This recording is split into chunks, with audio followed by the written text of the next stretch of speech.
that there is no need for people of different traditions and different religions and different philosophy to battle. The reason so many scriptures are written is to prove a point of view.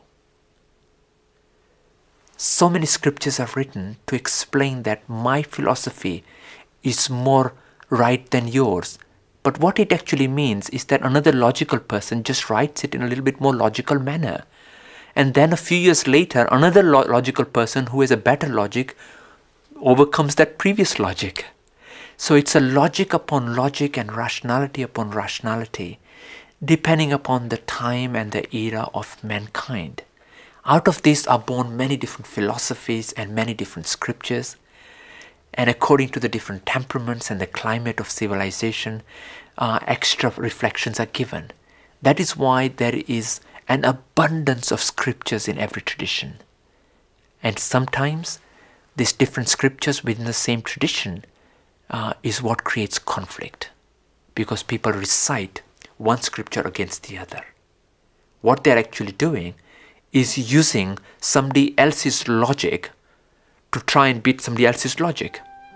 That is taking you further away from the God. So my mother used to say, no one knows enough to be spiritually pessimistic.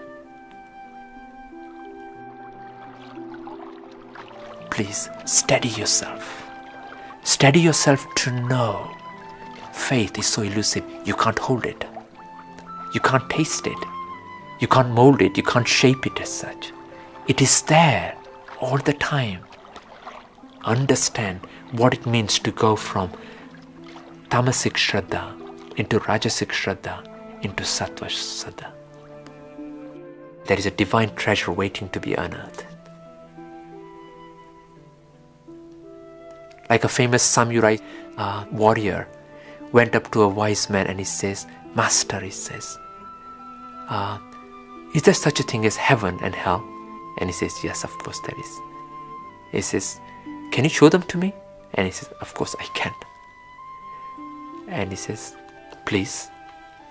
And he says, well, he says, before I do that, I just want to tell you that you are a samurai soldier? He says, yes.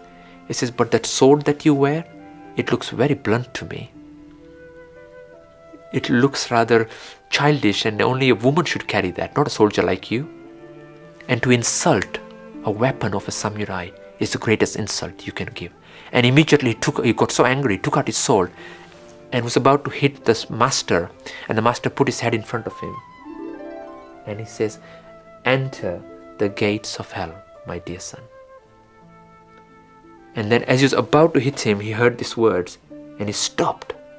And then he picked up his sword and he threw the sword on the floor and he bowed down and he said, Master, I'm so sorry. He said, welcome to the gates of heaven. It's within seconds, within moments, the two are dancing with each other. So we have this gift given by Sri Krishna. No condemnation of this energetics. It is just how we trigger.